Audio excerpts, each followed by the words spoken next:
നിലവിൽ അറിയാൻ കഴിഞ്ഞത് 12 പേർക്ക് ഹോസ്പിറ്റലിൽ അഡ്മിറ്റാണ്. വിഷയമുണ്ട്. വിഷയമെന്ന് ഉദ്ദേശിക്കുന്നത് വയറിന് പ്രോബ്ലം വന്ന് ടാങ്കർ ലോറിക്ക് വന്ന വെള്ളത്തിൽ ഇക്കോളിൻ അടങ്ങിയിട്ടുണ്ട്. ഞങ്ങളത് റിപ്പോർട്ട് എല്ലാ കടക്കാർക്കും കൊടുത്തു. എല്ലാവരും വെള്ളം ടെസ്റ്റ് ചെയ്യണം. അത് ഏകദേശം 11-12 തീയതികളിലാണ്. കാരണം ഒരു വിഷയം വന്നു തുടങ്ങി. ലിസിയിൽ നിന്ന് നേഴ്സുമാർ നമ്മൾ വിളിക്കും, ചേട്ടാ ഇങ്ങനെ ഒരു വിഷയം വന്നിട്ടുണ്ട്, വന്നേക്കണത് ഫുഡ് ഈ വെള്ളത്തിൽ നിന്നാണെന്ന് പറഞ്ഞ്. ഇതിൻ്റെ നിജസ്ഥിതി ഇങ്ങനെ അറിയണ്ടേ? ഈ ഒരു ഹോട്ടലിലല്ലേ വിഷയം വന്നേക്കണം. ഈ 8 തൊട്ട് ഇന്നത്തെ ഡേറ്റ് വരെ 15-ാം തീയതി ആയിട്ടുണ്ടെങ്കിൽ ഇന്നത്തെ ഡേറ്റ് വരെ വന്നേക്കണ വിഷയം എന്ന് പറയുന്നത് 12 ഹോട്ടലിലാണ്. പറഞ്ഞ പോലെ വെള്ളത്തിൻ്റെ നിലവാരത്തിൻ്റെയാണ് ഈ പ്രശ്നം വന്നിരിക്കുന്നത്. അതിപ്പോൾ വാട്ടർ അതോറിറ്റി ആയിരുന്ന വെള്ളമല്ലേ അവർ ഉപയോഗിക്കുന്നത്. അപ്പോൾ അത് പരിശോധിക്കപ്പെടേണ്ട ഒരു കാര്യമാണ്. നമസ്കാരം. അൽഡ്രീം കുഴിമന്തിക്കടയിൽ നിന്നും ഭക്ഷണം കഴിച്ചവർക്ക് ഭക്ഷ്യവിഷബാധ ഏറ്റു എന്ന വാർത്ത പുറത്തു വന്നിരുന്നു. നിരവധി പേരാണ് ആശുപത്രിയിൽ കഴിയുന്നത്. നോർത്ത് പോലീസ് സംഭവത്തിൽ കേസെടുക്കുകയും ചെയ്തു. ഇപ്പോൾ കത്തിരിക്കടവ് വ്യാപാരി വ്യവസായി സമിതിയുടെ ഭാരവാഹികൾ നമ്മോടൊപ്പം ചേരുന്നുണ്ട്. ഇത് എന്താണ് ഇപ്പോൾ നടന്നത്? ഇവിടെ നിലവിൽ ഇപ്പോൾ സംഭവിച്ചേക്കണത്, ഇവിടെ 10-ാം തീയതി ഭക്ഷണം കഴിച്ചവർക്ക് വയറിന് പ്രോബ്ലം ആയിട്ട് ഹോസ്പിറ്റലിലായിട്ടുണ്ട്. 4 പേര് ലിസിയിൽ, 4 പേര് കിൻഡറിൽ. നമുക്ക് വ്യാപാരിയുടെ ജോയിൻറ്റ് സെക്രട്ടറിയാണ് കത്തിരിക്കടവ് യൂണിറ്റിൻ്റെ. നിലവിൽ അറിയാൻ കഴിഞ്ഞത് 12 പേർക്ക് ഹോസ്പിറ്റലിൽ അഡ്മിറ്റാണ്. വിഷയമുണ്ട്. വിഷയമെന്ന് ഉദ്ദേശിക്കുന്നത് വയറിന് പ്രോബ്ലം വന്ന്. അപ്പോൾ നമ്മൾ ഇവിടെ 10-ാം തീയതി പ്രോബ്ലം വരുന്നത് 11 തൊട്ട് ഹോട്ടലിൽ മുടക്കി. കാരണം എന്ന് വെച്ചാൽ വ്യാപാരി റിപ്പോർട്ട് കൊടുത്ത് ഇവിടെ അതായത് ടാങ്കർ ലോറിക്ക് വന്ന വെള്ളത്തിൽ ഇക്കോളിൻ അടങ്ങിയിട്ടുണ്ട്. ഞങ്ങളത് റിപ്പോർട്ട് എല്ലാ കടക്കാർക്കും കൊടുത്തു. എല്ലാവരും വെള്ളം ടെസ്റ്റ് ചെയ്യണം.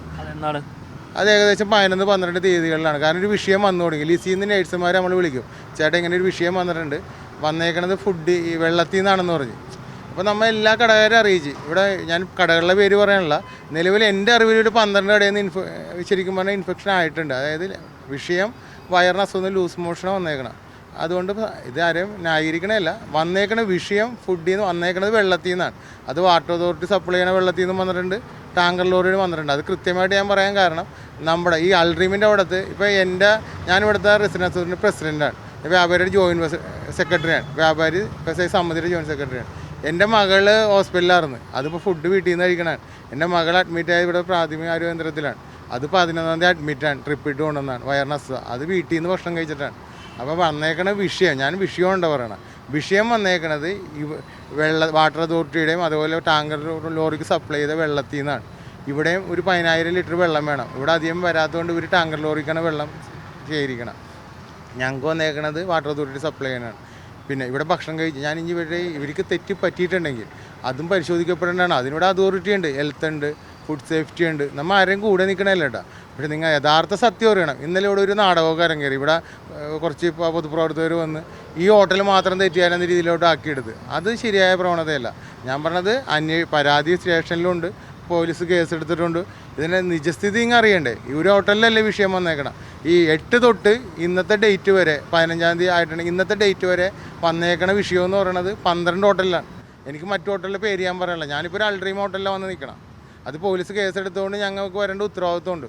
ഞങ്ങളുടെ മെമ്പറാണ്, ഞങ്ങളുടെ സെക്രട്ടറിയാണ് കൂടെ നിൽക്കണം, വ്യാപാരി സമിതി സെക്രട്ടറിയാണ്. അപ്പോൾ ഞങ്ങളുടെ വരേണ്ട ഉത്തരവാദിത്വം ഞങ്ങൾക്കുണ്ട്. കാരണം ഒരാൾ വിഷയത്തിൽ പക്ഷേ ഇവർക്ക് വേറെ സ്ഥാപനങ്ങളുണ്ട്. ഇതിപ്പോൾ ഒരു കടേനെ തേജോധം ചെയ്യണ അവസ്ഥയിലോട്ടായിപ്പോയി. അപ്പോൾ നമ്മൾ അതിന് അതോറിറ്റി അന്വേഷിക്കട്ടെ. അതിന് കോർപ്പറേഷൻ ഹെൽത്ത് പക്കയാണ്. അവരെപ്പോഴും എല്ലാ ആഴ്ചയിലും അവർ വന്ന് ചെക്ക് ചെയ്യണം. കോർപ്പറേഷൻ്റെ ഭാഗത്തുനിന്ന് നല്ല കൃഷ്ണകുമാർ സാറൊക്കെ നല്ല ഭംഗിയായിട്ട് ഡ്യൂട്ടി ചെയ്യുന്ന ആൾക്കാരാണ്. അവർ ഭംഗിയായിട്ട് ഇവിടെ വന്നിട്ടുണ്ട്, അവർ ഡ്യൂട്ടി ചെയ്യുന്നുണ്ട്. ഇന്ന് വരെ ഒരു കംപ്ലയിൻറ്റ് കണ്ടെത്താൻ പറ്റിയിട്ടില്ല. പിന്നെ പറഞ്ഞില്ല, ഒരുപാട് പേര് ഭക്ഷണം കഴിക്കണം. എനിക്ക് തോന്നുന്നു എല്ലാ മാധ്യമത്തിലെല്ലാം പ്രവർത്തിക്കണം, എല്ലാവരും ഭക്ഷണം കഴിക്കുന്ന ഒരു ഇതാണ്. അതുകൊണ്ടൊരു കുടുംബം പോലെയാണ് ഇത് പോകണം. പിന്നെ ഒരു വിഷയം വന്ന് അത് പരിശോധിക്കപ്പെടേണ്ടതാണ്. അത് പോലീസ് കേസെടുത്തിട്ടുണ്ട്. പക്ഷേ ഇതൊരു സ്ഥാപനത്തെ മാത്രം അടച്ച് പൂട്ടുന്ന അവസ്ഥയിലോട്ട് കൊണ്ടുപോകരുത്. നമുക്ക് അതേ പറയാനുള്ളൂ. നമ്മളിപ്പോൾ ഒരു ദിവസം എല്ലാ ദിവസങ്ങളിലും നിത്യേനെ ഒരു 10-2,000 പേരോളം ഇവിടെ വന്ന് പോണ ഒരു കടയാണിത്. ഇപ്പോൾ ഭക്ഷ്യബാധ വന്നതിനനുസരിച്ച് ഈ 2,000 പേരൊന്നും ഹോസ്പിറ്റലിൽ കിടക്കുന്നില്ല. ഓടി വന്ന കുറച്ച് ആൾക്കാരാണ്. അത് പല രീതിയിലുണ്ടാകാം. 10-12 പേര് അല്ലെങ്കിൽ മാക്സിമം 20 പേര്. 10,000-2,000 പേര് ഭക്ഷണം കഴിച്ചിട്ടുണ്ടെങ്കിൽ 2,000 പേർക്ക് ഇത് വരണ്ടേ? അപ്പോൾ ഇത്രയും നല്ല രീതിയിൽ ഒരു സ്ഥാപനം നടത്തിക്കൊണ്ട് പോകുമ്പോൾ വേറെ ചില ആളുകൾ ചില ഉദ്ദേശം വെച്ചുണ്ട്. അതായത് ഇതിനെ പൂട്ടിക്കുക എന്നുള്ളതാണ്. അവരുടെ ബിസിനസ് കളയിക്കുക. കാരണം ഇവർക്കും ഈ ഒരു ഔട്ട്ലെറ്റ് മാത്രമല്ല, കേരളം ഒട്ടാകെ പല ഔട്ട്ലെറ്റുകളും ഇവർക്കുള്ളതാണ്. അപ്പോൾ അതുകൊണ്ട് ഇങ്ങനെ ഒരു സംഭവം മുഴുവനായിട്ട് ഇവരെ നശിപ്പിക്കുന്ന രീതിയിലാകണമെന്നുള്ളതാണ് ഒരു സംഘടനയുടെ ഒരു സെക്രട്ടറി എന്നുള്ള രീതിയിൽ എനിക്ക് പറയാനുള്ളത്. അപ്പം ഈ കൂടുതൽ ഈ മയോണൈസിൽ നിന്നൊക്കെ വരാനുള്ള സാധ്യത മയോണൈസിന്ന് ഇവിടെ വന്നില്ല. കാരണം എന്ന് വെച്ചാൽ അത് നിങ്ങൾക്ക് വേണമെങ്കിൽ ഇവിടെ നിന്ന് എടുപ്പിക്കാം. മയോണൈസ് വിഷയം തന്നെയാണ്. നമ്മൊരു അരമണിക്കൂർ 1 മണിക്കൂർ കൊണ്ട് ഉപയോഗിക്കാനാണ് പറയണം. പക്ഷേ ഈ അൾഡ്രീമിൽ ഉപയോഗിക്കുന്ന ക്വാളിറ്റി പൗഡർ നമ്മൾ തിളപ്പിച്ചാൽ വെള്ളത്തിൽ മിക്സ് ചെയ്താണ്. ഇത് നിങ്ങൾ അറിയണോ, തെറ്റിദ്ധാരണയുണ്ട് എല്ലാവരും പച്ചമുട്ട വെള്ളത്തിൽ ഓയിൽ ചാലിച്ചെന്നുള്ളതാണ്. അതല്ല കേട്ടോ ഞാൻ പറഞ്ഞത്. ഞങ്ങളൊരു വ്യാപാരികൾ എന്ന രീതിയിൽ ആദ്യം ചോദിക്കുന്നത് മയോണൈസാണ്. പക്ഷേ മയോണൈസ് ഞാൻ നിങ്ങൾ കോർപ്പറേഷനോടൊത്തും പറഞ്ഞിട്ടുള്ള ആൾ അത് മാക്സിമം അരമണിക്കൂർ ഇവിടെ അരമണിക്കൂർ വെക്കാറുള്ളൂ. അതിൽ കൊണ്ട് പാർസൽ വാങ്ങിച്ചിട്ടുണ്ടോ അവർ ഉപയോഗിക്കുന്നത് 2 മണിക്കൂർ ശേഷമാണ്. അത് കുട്ടികൾക്ക് കൊടുക്കാൻ പാടില്ല. ഇപ്പം നിങ്ങൾ ഇവിടെ കാണാൻ പറ്റും, ഒരു ചേട്ടൻ അവിടെ നിന്ന് ഫുഡ് വാങ്ങിച്ചിട്ട് വന്നിട്ടുണ്ട്. ആ ചേട്ടൻ വരെ അവിടെ ക്വാളിറ്റി ഉള്ളതുകൊണ്ടല്ലോ അതിപ്പോൾ തമ്മടുത്ത് നിന്ന് ഫുഡ് വാങ്ങിച്ചിട്ട് വന്നേക്കണേ. രാജ്യങ്ങൾ കൊണ്ടുവന്ന ചേട്ടാ ആ ചേട്ടൻ അത്ര ഫുഡ് വാങ്ങിച്ചിട്ട് വരുമ്പോൾ ഞാനിത് പറയണത് ഇതിനകത്ത് ഞങ്ങൾ ഇവിടെ എറണാകുളം ജില്ലയിൽ തന്നെ ഞങ്ങൾക്ക് 10,000 കടയുണ്ട് വ്യാപാരികളിൽ. അതിൽ ഹോട്ടലുകളാണ് കൂടുതൽ 13,500. ഒരു സ്ഥാപനത്തെ മാത്രം ടാർഗറ്റ് ചെയ്യുമ്പോഴേ എൻ്റെ വിഷയം കേട്ടോ. ഇപ്പം നിലവിൽ ഞങ്ങൾ അറിഞ്ഞ 12 ഹോട്ടലിൽ വിഷയമുണ്ട്. ഇവിടെയാണ് 20 പേരെങ്കിൽ അവിടെ 5, 6, 8 ആ ഹോട്ടലിലോട്ട് ആരും പോണില്ല.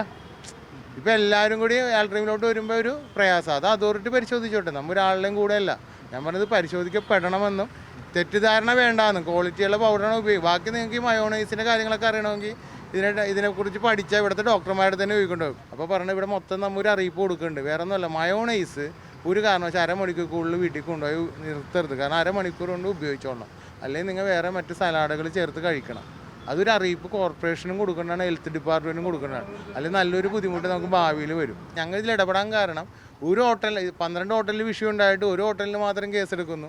ആ പ്രവണത ശരിയല്ലെന്ന് ഞാൻ പറയുന്നു. പരിശോധിക്കപ്പെടണമെന്ന് പറഞ്ഞാൽ ഇവിടെ ഉപയോഗിക്കുന്ന അരിയിൽ നിന്ന് ഒരുപക്ഷെ ഇങ്ങനെ സംഭവിക്കാൻ സാധ്യതയുണ്ടോ? അങ്ങനെ വരാൻ സാധ്യതയില്ല. അരിക്ക് അങ്ങനത്തെ പ്രശ്നം വരാറില്ലല്ലോ. പിന്നെ ഈ പറഞ്ഞ പോലെ എന്തെങ്കിലും ഒരു ചെറിയൊരു ന്യൂനത വന്നു കഴിഞ്ഞാൽ ഹോട്ടലുകൾ അല്ലെങ്കിൽ സ്ഥാപനങ്ങൾ പൂട്ടിക്കുക എന്ന് പറയുന്നത് അത് ഒരു ശരിയായ ഒരു പ്രവണതയല്ല. അത് ആദ്യം നിർത്തണം. പിന്നെ ഇത് ഈ പറഞ്ഞ പോലെ വെള്ളത്തിൻ്റെ നിലവാരത്തിൻ്റെയാണ് ഈ പ്രശ്നം വന്നിരിക്കുന്നത്. അതിപ്പോൾ വാട്ടർ അതോറിറ്റി ആയിരുന്ന വെള്ളമല്ലേ അവർ ഉപയോഗിക്കുന്നത്. അപ്പോൾ അത് പരിശോധിക്കപ്പെടേണ്ട ഒരു കാര്യമാണ്. അല്ല, ഇപ്പം പൂട്ടിക്കുക എന്ന് പറഞ്ഞു കഴിഞ്ഞാൽ അവിടെ എന്തെങ്കിലും പ്രശ്നം ഉണ്ടെങ്കിലല്ലേ പൂട്ടിക്കുക. അല്ല, ഇപ്പോൾ പൂട്ടിച്ച് വിട്ടാണല്ലോ അവർ പോയത്. ഇങ്ങനെ ഒരു സംഭവം നടക്കുമ്പോൾ അത് എന്താണെന്ന് മനസ്സിലാക്കാതെ സ്ഥാപനം പൂട്ടിക്കുക ആദ്യത്തെ പരിപാടി അതാണ്. അപ്പോൾ അത് ഒരു ദിവസത്തേക്കൊക്കെ ആണെങ്കിൽ കുഴപ്പമില്ല. തുടർച്ചയായിട്ടാണെങ്കിൽ ഇവിടെ വ്യാപാരം വ്യവസായം എന്നൊക്കെ പറയണത് ഒന്നുമല്ലാത്ത രീതിയായി പോവില്ലേ. അതായത് കൃത്യമായ അന്വേഷണം നടത്തി തെറ്റുകാരനാണെങ്കിൽ അത് അത് തെറ്റ് തെളിയിക്കുമ്പോഴല്ലേ, കുറ്റം ചെയ്തിട്ടുണ്ട് അല്ലെങ്കിൽ അശ്രദ്ധ ഉണ്ടായിട്ടുണ്ട് എന്ന് തെളിയുമ്പോഴല്ലേ പൂട്ടിക്കുക. ഇത് അതിനു മുമ്പ് ബസ്സിലെ പൂട്ടിക്കലാണ്, അത് കഴിഞ്ഞിട്ടാണ് ബാക്കി കാര്യങ്ങൾ. അതൊരിക്കലും ശരിയല്ലല്ലോ. അപ്പം ഇവർ പറയുന്നത് ഈ ഭക്ഷ്യവിഷബാധ ഉണ്ടാകുന്നതിൻ്റെ ഒരു പ്രധാന കാരണം ഈ വെള്ളത്തിൽ നിന്നും ഒരുപക്ഷെ ഈ ബാക്ടീരിയകൾ കയറിയതാവാമെന്നാണ് അവർ പറയുന്നത്. മാത്രമല്ല കൃത്യമായ അന്വേഷണം നടത്തി തെളിഞ്ഞെങ്കിൽ മാത്രമേ പൂട്ടിക്കാവുള്ളൂ. അല്ലാതെ ഇതിങ്ങനെ പൂട്ടിച്ചു കഴിഞ്ഞാൽ വ്യാപാരികൾ വലിയ പ്രതിസന്ധിയിലേക്ക് പോകുമെന്നാണ് ഇപ്പോൾ ഇവർ അറിയിച്ചിരിക്കുന്നത്. കൊച്ചിയിൽ നിന്നും DK ദിലീപിനോടൊപ്പം R. പിയൂഷ്, മറുനാടൻ മലയാളി.